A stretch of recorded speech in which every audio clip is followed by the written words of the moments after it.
ఇందోర్లో start అయ్యి పూణే వచ్చేసాం, Kolhapur దాటేసాం, Belagavi దాటేసాం, Goa దాటేసాం.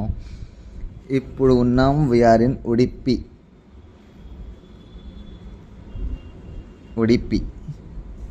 So from Udupi to our actual plan is to travel to Bangalore directly.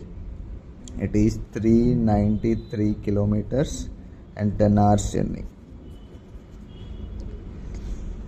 But suddenly one of my idiotic friend called me and said, bro, I'm coming to Shimoga, so please come to Shimoga, let's meet there.